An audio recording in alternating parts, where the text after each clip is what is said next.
तो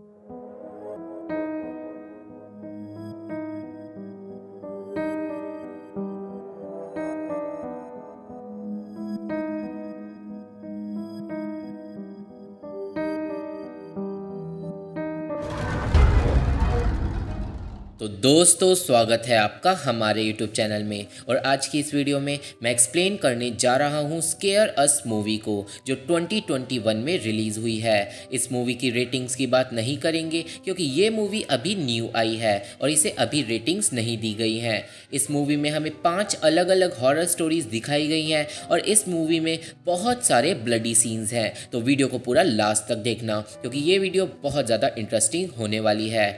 तो वीडियो शुरू करने से पहले कहना चाहूँगा कि अगर आपने मेरे YouTube चैनल को अभी तक सब्सक्राइब नहीं किया तो आप उसे सब्सक्राइब करके हमारी YouTube फैमिली में शामिल हो जाइए, क्योंकि इस चैनल पे फ्यूचर में आपको बहुत डिफरेंट टाइप ऑफ वीडियोस मिलने वाली हैं। तो अब चलते हैं सीधा वीडियो की तरफ। तो मूवी शुरू होती है एक लड़के को दिखाते हुए जिसे किसी ने मार डाला था, बट अब एक लड़की को दिखाते हैं और वो किलर जिसने उस लड़के को मारा है वो उस लड़की के पीछे पड़ा होता है और वो लड़की उससे बच नहीं पाती क्योंकि वो किलर उसे पकड़ लेता है और उसे भी मार डालता है और सीन कट हो जाता है। अब हमें इस मर्डर वाली रात से अगला दिन दिखाते हैं जहाँ पे हमें क्लेयर नाम की एक लड़की को दिखाया जाता है और क्लेयर जाती है एक लाइब्रेरी में। वहाँ पे वो अपने दोस्त पीटर से मिलती है जो उस लाइब्रेरी का मालिक होता है। अब क्लेयर पीटर को रात में हुए मर्डर्स के बारे में बताती है और हम व्यूअर्स को इस सीन में पता चलता है कि इस टाउन में कुछ टाइम से बहुत सारे मर्डर्स हो रहे हैं और इसी की वजह से बच्चों के लिए रात के टाइम कर्फ्यू लगा दिया गया है। अब क्लेयर यहाँ पीटर को बोलती है कि उसे लगता है कि कटलर किलर वापस आ गया है और यहाँ पे हम व्यूअर्स को पता चलता है कि काफ़ी सालों पहले इसी तरह टाउन में मर्डर्स हुए थे और जो किलर था उसका नाम कटलर किलर पड़ गया था। और अब प्रेजेंट में जो मर्डर्स हो रहे हैं उन सब का तरीका बिल्कुल कटलर किलर जैसा ही है। अब हमें यहाँ पे पता चलता है कि क्लेयर लाइब्रेरी में आज रात को एक थेरेपी सेशन ज्वाइन करने आई है जिसमें पूरे 5 लोग हैं और आज रात को सब अपनी अपनी लिखी गई पर्सनल हॉरर स्टोरीज एक दूसरे को सुनाने वाले हैं। अब थोड़ी देर बाद डिएगो नाम का एक लड़का वहाँ पे आता है जो उस ग्रुप का मेंबर होता है और फिर कुछ देर बाद नाओमी नाम की एक लड़की भी वहाँ पे आकर उन सबको ज्वाइन करती है और फिर वो सब अपनी अपनी जगह पे बैठ जाते हैं। बट अभी भी एक मेंबर नहीं आया था और उसका नाम था माइकी, जो एक टीनेजर था और उसके लिए बाहर कर्फ्यू लग गया है और इसलिए वो शायद आज रात को नहीं आ पाएगा। बट माइकी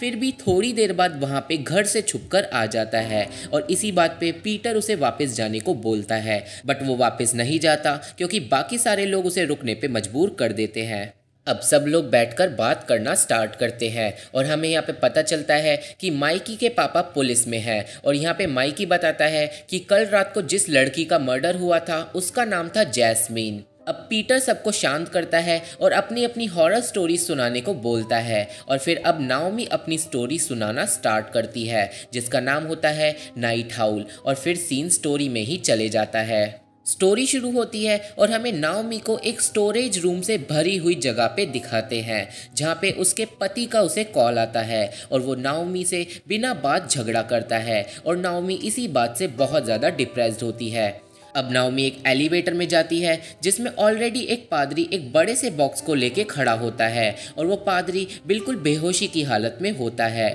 अब एक फ्लोर में एलिवेटर रुकता है और फिर वहाँ का सिक्योरिटी गार्ड वहाँ पे आता है और उन दोनों को घर जाने के लिए बोलता है क्योंकि वो जगह कुछ देर में बंद होने वाली थी। अब नाओमी अनकंफर्टेबल हो जाती है और वहाँ से चली जाती है और अपना सामान अपने स्टोर रूम में रख देती है। अब नाओमी को कुछ आवाज़ें सुनाई देती हैं और जब वो जाके चेक करती है तो वो देखती है कि पादरी खांस रहा है और उसके मुंह से खून निकल रहा है। अब नाओमी उस पादरी की मदद करने के लिए बढ़ती है पर वो पादरी उसे रोक देता है और बोलता है यहाँ से चली जाओ और फिर वो पादरी उसके पास से भाग जाता है और नाओमी उस पादरी के पीछे भागने लगती है उसकी मदद करने के लिए। अब वो पादरी एक एलिवेटर के पास जाके रुक जाता है और नाओमी उससे पूछती है कि क्या तुम ठीक हो और फिर वो पादरी पीछे मुड़ता है और हम व्यूअर्स देखते हैं कि वो बुरी तरह घायल है और वो डिमोनिकली पोजेस्ड है और फिर वो पादरी अचानक ही बेहोश हो जाता है। अब नाओमी को कुछ समझ नहीं आता कि वो क्या करे और वो रोने लग जाती है। अब नाओमी को एक छोटी बच्ची की आवाज़ सुनाई देती है जो उस पादरी के स्टोर रूम में से आ रही थी और नाओमी को लगता है कि एक छोटी बच्ची वहाँ पे कैद है और वो उसकी मदद करने के लिए भागती है। अब नाओमी पादरी की पॉकेट से स्टोर रूम की चाबियां ले लेती है, पर वो पादरी अचानक ही होश में आ जाता है और नाओमी को डरा देता है, ये बोलकर कि एक बॉक्स को मत खोलना, और फिर वो पादरी फिर से बेहोश हो जाता है। अब नाओमी जाकर स्टोर रूम का दरवाज़ा खोलती है, जिसमें उसे जंजीरों में लिपटा हुआ एक बॉक्स मिलता है, और हम व्यूअर्स यहाँ पे समझ जाते हैं कि वो पादरी इसी बॉक्स की बात कर रहा था और उस बच्ची की आवाज़ उसी बॉक्स के अंदर से आ रही थी, और नाओमी को लगता है कि वो बच्ची उसी बॉक्स के अंदर कैद है। तो नाओमी उस बॉक्स को खोल देती है, पर वो उस बॉक्स को पूरी तरह नहीं खोल पाती, और इसलिए वो मदद लेने के लिए जाती है। अब नाओमी जब मदद ढूंढ रही होती है तभी उस जगह की लाइट कट हो जाती है और सब जगह अंधेरा हो जाता है। अब जब नाओमी वापस जाती है तो वो बॉक्स पूरी तरह टूटा हुआ होता है, और इसका मतलब जो भी चीज़ उस बॉक्स के अंदर थी वो बाहर निकल चुकी है, और वो एक छोटी बच्ची तो बिल्कुल नहीं है। अब नाओमी को हॉलवे की दूसरी तरफ एक मॉन्स्टर दिखता है जिसके बड़े बड़े कान होते हैं, और अब नाओमी उस क्रीपी मॉन्स्टर से बचकर भागती है, बट वो मॉन्स्टर नाओमी को पकड़ लेता है, जो बहुत ही ज़्यादा डरावना होता है। बट तभी वहाँ का सिक्योरिटी गार्ड वहाँ पे आ जाता है और वो मॉन्स्टर एक स्टोरेज रूम के अंदर छुप जाता है। अब नाओमी सिक्योरिटी गार्ड से मदद मांगने भागती है, बट वो सिक्योरिटी गार्ड नाओमी की कोई बात सुनने को राजी नहीं था। अब तभी वो मॉन्स्टर उस सिक्योरिटी गार्ड को पकड़ लेता है और स्टोर रूम के अंदर खींच लेता है और उसे मार डालता है। अब नाओमी फिर से बचकर भागती है, बट वो मॉन्स्टर उसकी टांग पकड़ लेता है और नाओमी बड़ी मुश्किल से उससे बचकर भाग पाती है, पर नाओमी अब घायल हो चुकी थी और वो चल नहीं पा रही थी। अब नाओमी भागते भागते एक जगह पे फंस जाती है, और फिर वो मॉन्स्टर वहाँ पे आ जाता है और उसे भी पकड़ लेता है और उसे भी मार डालता है, और स्टोरी यहीं पे ख़त्म हो जाती है और सीन वापस लाइब्रेरी में शिफ्ट हो जाता है। अब सब नाओमी की स्टोरी की तारीफ करते हैं, और अब माइकी अपनी स्टोरी सुनाना स्टार्ट करता है जिसका नाम होता है अनटेदर्ड, और फिर सीन माइकी की स्टोरी में शिफ्ट हो जाता है। तो स्टोरी शुरू होती है और हमें माइकी को उसके घर में दिखाया जाता है। थोड़ी देर बाद माइकी और उसकी बहन को पता लगता है कि उनके डैड घर आ गए हैं, और अब जब वो दोनों अपने डैड से मिलने जाते हैं तो उनके डैड बहुत ज़्यादा वियर्ड तरीके से बिहेव करते हैं। अब अगले दिन माइकी अपनी मॉम से पूछता है कि डैड को क्या हुआ है, और उसकी मॉम बोलती है कि वो बस अपने काम की वजह से थोड़े परेशान हैं और हमें पॉजिटिव बिहेव करना है। अब माइकी अपने डैड से बात करने जाता है, पर तभी एक कौवा खिड़की से टकराकर मर जाता है और माइकी के पापा चिल्लाने लगते हैं, और फिर माइकी की मॉम आकर सिचुएशन को संभालती है। अब माइकी की मॉम काम पे चली जाती है और माइकी अपने डैड के ऑफिस में घुसकर ताका झाकी करता है, जहां उसे उनकी रीसेंट इन्वेस्टिगेशन में एक कौवे का कटा हुआ सर मिलता है और एक फैमिली के मर्डर की फोटोज मिलती हैं, और ये सब देखने के बाद माइकी थोड़ा अजीब फील करता है।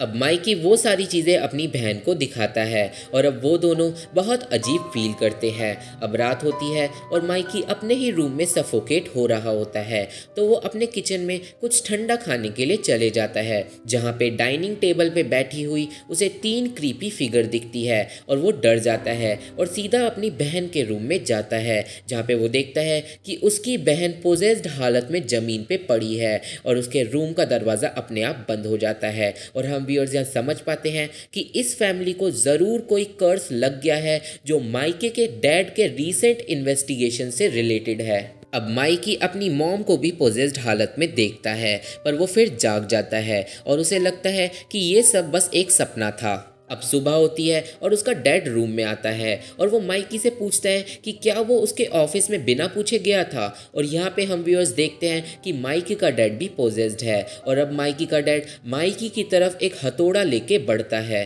पर वो अचानक ही होश में आ जाता है और वहाँ से चले जाता है। पर माइकी को अब बहुत ज़्यादा डर लग रहा था। अब पूरे दिन माइकी के साथ बहुत अजीब अजीब चीज़ें होती हैं, और रात के टाइम डिनर टेबल पे सब लोग चुपचाप बैठे हुए होते हैं और माइकी बोलता है कि कुछ बहुत गलत हो रहा है, और तभी माइकी के डैड के सर पे खून गिरने लगता है और अगले ही सीन में सबके सामने मरे हुए कौवे पड़े होते हैं। अब माइकी के सर पे भी खून गिरने लगता है और फिर माइकी की फैमिली हवा में उड़ने लगती है और फिर माइकी को भी पोजेस कर लेती है, और फिर माइकी अपना सर बार बार टेबल में मारने लगता है और फिर वो मारा जाता है और स्टोरी यहीं पे ख़त्म हो जाती है।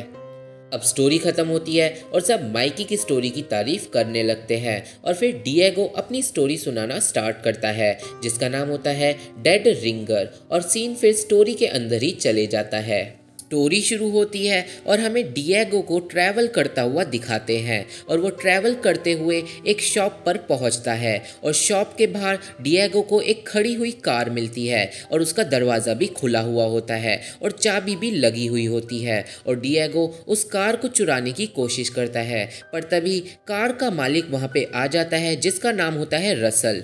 रसल तुरंत ही डिएगो को भागने के लिए बोलता है और रसल भी बहुत ज़्यादा डरा हुआ होता है। अब रसल कार की डिक्की से एक गन निकालता है और डिएगो को बोलता है कि अगर वो यहाँ से अभी नहीं गया तो वो मारा जाएगा। और फिर डिएगो रसल से पूछता है कि वो किससे बचकर भाग रहा है और रसल बताता है कि वो अपनी वाइफ से बचकर भाग रहा है।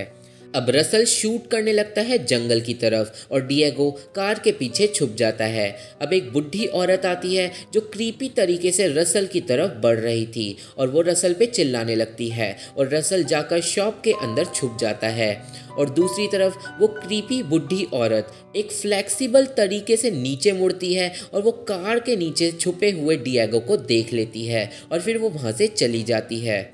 अब वो औरत भी शॉप के अंदर रसल के पीछे चली जाती है और शॉप के बाहर बैग रखा हुआ होता है डिएगो का और फिर डिएगो अपना बैग लेने के लिए जाता है, पर तभी रसल वहाँ पे आ जाता है जो अब अपनी वाइफ की तरह हो गया था और अब वो डिएगो के पीछे भागता है। अब डिएगो कार से भागने की कोशिश करता है और रसल उसकी कार के आगे आ जाता है। अब रसल की बॉडी फट जाती है और उसके अंदर से निकलता है एक क्रीपी चिपचिपा मॉन्स्टर और अब वो मॉन्स्टर डिएगो को पकड़ लेता है। अब अगले सीन में डिएगो भी क्रीपी हो जाता है और वो हमें पास के शहर की तरफ जाता हुआ दिखाया जाता है और इसका मतलब अब वो मॉन्स्टर शहर में जाकर आतंक मचाएगा और स्टोरी यहीं पे ख़त्म हो जाती है। अब सब लोग डिएगो की स्टोरी की तारीफ करते हैं और अब इन द एंड क्लेयर अपनी स्टोरी सुनाना स्टार्ट करती है जिसका नाम होता है द रेस्टिंग और फिर सीन स्टोरी में चले जाता है। स्टोरी शुरू होती है और हमें एक बूढ़ी औरत को दिखाया जाता है जो अपने पति की फोटो देखकर बोलती है कि मैं तुमसे मिलने को बेताब हूँ और फिर वो बूढ़ी औरत फांसी का फंदा पहन लेती है और एक मंत्र बोलकर सुसाइड कर लेती है। अब अगले दिन क्लेयर और उसका पति उस बूढ़ी औरत के घर में शिफ्ट होते हैं और यहाँ पे हमें पता चलता है कि जो वो बूढ़ी औरत थी वो क्लेयर की माँ थी, पर क्लेयर उसे जानती ही नहीं थी। मतलब क्लेयर बचपन से अपनी माँ को नहीं जानती थी, पर जब उसकी माँ मर गई तो क्लेयर को पता चला कि उसकी माँ कौन थी और इसी बात से क्लेयर परेशान भी होती है क्योंकि वो पूरी ज़िंदगी अपनी माँ से अलग थी और वो अपनी माँ के बारे में कुछ भी नहीं जानती थी। अब क्लेयर अपनी माँ और उसके पति की फोटोज देखने लगती है। अब थोड़ी देर बाद एस्थर नाम की एक बूढ़ी औरत घर पे आती है जो बोलती है कि वो क्लेयर की माँ की दोस्त थी और वो क्लेयर से मिलने के लिए ही यहाँ पे आई है। अब क्योंकि क्लेयर अपनी माँ के बारे में कुछ भी ज़्यादा नहीं जानती थी तो वो एस्थर को रात को डिनर के लिए बुला लेती है ताकि एस्थर उसे उसकी माँ के बारे में कुछ बता सके। अब रात होती है और एस्थर डिनर पे आती है और वो अपने साथ एक अजीब सी वाइन भी लाई थी। अब सब लोग खाना खाते हैं और एस्थर की लाई गई वाइन पीते हैं। अब डिनर के बाद क्लेयर एस्थर से अपनी माँ के बारे में पूछती है जहाँ पे एस्थर क्लेयर की माँ के बारे में कुछ क्रीपी चीज़ें बताती है और फिर थोड़ी ही देर बाद क्लेयर की बॉडी कांपना शुरू कर देती है और वो कुछ बोल नहीं पाती और अब एस्थर बोलती है कि तुम एक बहुत अच्छा काम करने जा रही हो, अपनी माँ को इस दुनिया में वापस बुला कर। और फिर यहाँ पे क्लेयर का पति भी एस्थर का साथ देता है और हम व्यूअर्स यहाँ पे समझ पाते हैं कि क्लेयर की माँ किसी कल्ट में है जिसमें एस्थर भी शामिल है और वो कल्ट अपने मेंबर्स को मरने के बाद भी उनकी सोल्स को दूसरी बॉडी में ट्रांसफर कर सकता है और अब वो कल्ट क्लेयर की माँ की स्पिरिट को क्लेयर की बॉडी में डालने वाला है और क्लेयर का पति भी उसी कल्ट में शामिल है, पर कैसे ये हमें आगे पता चलेगा। अब अगले सीन में क्लेयर को एक चेयर से बंधा हुआ दिखाते हैं और फिर सारे कल्ट के मेंबर कुछ मंत्र पढ़ना शुरू कर देते हैं और क्लेयर की माँ की डेड बॉडी क्लेयर के सामने लाकर डाल दी जाती है। अब थोड़ी देर बाद क्लेयर की माँ की डेड बॉडी हवा में उड़ने लगती है और फिर सीन बहुत ज़्यादा इंटेंस हो जाता है और क्लेयर अचानक से बेहोश हो जाती है। अब अगले दिन क्लेयर और उसके पति को साथ में दिखाते हैं और हम व्यूअर्स यहाँ समझ पाते हैं कि अब क्लेयर की माँ की स्पिरिट क्लेयर के अंदर है और जो क्लेयर का पति है वो भी असल में क्लेयर की माँ का पति है। और इसका मतलब उस कल्ट ने क्लेयर की माँ से पहले उसके पति को रिजरेक्ट करा था और उसकी आत्मा क्लेयर के पति के अंदर डाल दी थी और स्टोरी यहीं पे ख़त्म हो जाती है। अब सीन वापस लाइब्रेरी में जाता है और सब लोग क्लेयर की स्टोरी की तारीफ करते हैं और अब पीटर बोलता है कि उसने भी एक स्टोरी लिखी है जिसका नाम है आफ्टर आवर्स। और अब पीटर अपनी स्टोरी सुनाना स्टार्ट करता है और वो स्टोरी होती है जैस्मीन और काइल नाम के वर्कर्स की जो लेट नाइट थिएटर में काम कर रहे थे। पर ये बात सुनते ही क्लेयर और माइकी डरने लगते हैं क्योंकि ये नाम तो उन लोगों के हैं जो लास्ट नाइट मरे थे। स्टोरी आगे चलती है और काइल जाता है थिएटर में बैठे हुए एक लड़के को हटाने के लिए क्योंकि मूवी ख़त्म हो चुकी थी, पर वो वापस नहीं आता और जैस्मीन काइल को ढूंढने के लिए जाती है। अब पीटर को सब चुप होने के लिए बोलते हैं पर वो नहीं रुकता और सब डरने लगते हैं। अब स्टोरी आगे बढ़ती है और जैस्मीन काइल को ढूंढते हुए थिएटर में पहुंचती है जहां पे उसे काइल की डेड बॉडी मिलती है और ये वही सीन होता है जो हमने मूवी की स्टार्टिंग में देखा था। अब जैस्मीन भागती है पर वो किलर वहाँ पे आ जाता है और वो असल में होता है कटलर किलर और इसका मतलब क्लेयर ने सही अंदाज़ा लगाया था, कटलर किलर वापस आ चुका है। अब वो किलर जैस्मीन को भी पकड़ लेता है और उसे भी मार डालता है और स्टोरी यहीं पे ख़त्म हो जाती है। अब सब लोग समझ जाते हैं कि कटलर किलर और कोई नहीं पीटर ही है। अब पीटर बोलता है कि क्या तुम्हें पता है कि कटलर किलर मास्क क्यों पहनता है, और इसका रीज़न ये है कि वो लोगों की तरह झूठा मुखौटा नहीं पहनता, वो एक असली मुखौटा पहनता है और उन लोगों को मारता है जो दूसरों को झूठी कहानियाँ सुनाते हैं। अब डिएगो एक चाकू से पीटर पे हमला कर देता है पर तभी वहाँ की लाइट चली जाती है और पीटर गायब हो जाता है। अब सब लोग अंधेरे में फंस जाते हैं और तभी पीटर कटलर किलर बन के आ जाता है और डिएगो का गला एक चाकू से काट डालता है और उसे मार डालता है। अब सब लोग इधर उधर लाइब्रेरी में किलर से बचकर भागते हैं पर अब वो किलर नाओमी को पकड़ लेता है और उसे भी मार डालता है। अब माइकी को दिखाते हैं जो भागकर टॉयलेट में छुप जाता है पर वो किलर टॉयलेट में भी आ जाता है। पर जब माइकी को लगता है कि वो किलर टॉयलेट से चला गया तभी वो टॉयलेट से बाहर निकलता है पर वो किलर पीछे से आकर माइकी को भी मार डालता है। अब पूरी लाइब्रेरी में क्लेयर अकेली ही बचती है और वो किलर जैसे ही क्लेयर के आगे आता है क्लेयर उसके सर पे एक मोटी बुक मारती है और वहाँ से भागती है पर क्लेयर भी आगे जाके फंस जाती है क्योंकि रास्ता बंद होता है। अब वहाँ पे पीटर आता है और बोलता है कि मेरे से मत डरो और मैं तुम्हें नहीं मारूंगा। अब क्लेयर पीटर पे चिल्लाने लगती है कि ये उसने क्या करा और पीटर माफ़ी मांगने लगता है और यहाँ पे फिर पीटर रीज़न बताता है कि ये सब उसने क्यों करा और हमें यहाँ पे पता चलता है कि जो पीटर के पापा थे वो पहले कटलर किलर थे और इसका मतलब जो टाउन में बहुत सालों पहले मर्डर्स हुए थे वो पीटर के पापा ने करे थे। और जो पीटर है वो क्लेयर से ये बोलता है कि उसे इस बात पे यकीन है कि जो उसके पापा ने करा वो बिल्कुल सही करा और इसलिए ही वो अपनी फैमिली की लेगेसी आगे लेके जा रहा है। अब पीटर क्लेयर को अपने पापा की लिखी गई एक डायरी देता है जिसमें उन्होंने ये लिखा हुआ था कि उन्होंने अपने विक्टिम्स को कैसे और क्यों मारा। अब पीटर बोलता है जल्दी ही यहाँ पे पुलिस आ जाएगी और अब तुम इस डायरी का ख्याल रखना क्योंकि उसे लगता है कि क्लेयर भी इस डायरी में लिखी गई बातों को समझेगी। और फिर पीटर वहाँ से चले जाता है और पुलिस के सायरन बजने लगते हैं और क्लेयर रोने लगती है और मूवी यहीं पे ख़त्म हो जाती है। तो ये थी एक्सप्लेनेशन स्केयर अस मूवी की जो कि एक एवरेज हॉरर मूवी है और इसकी जो स्टोरीज़ है वो मुझे अच्छी लगी और सबसे ज़्यादा मुझे अच्छी लगी डेड रिंगर और उस पर मैं एक पूरी फुल मूवी देखना ज़रूर चाहूँगा। मुझे आशा है कि इस वीडियो के साथ आपको ये मूवी समझ आ गई होगी। मूवी से रिलेटेड कोई भी क्वेश्चन हो तो आप मुझे कमेंट बॉक्स में पूछ सकते हो। तो आज की वीडियो में बस इतना ही। वीडियो पसंद आए तो चैनल को सब्सक्राइब कर देना, वीडियो को लाइक एंड शेयर करना मत भूलना। Thank you, bye bye.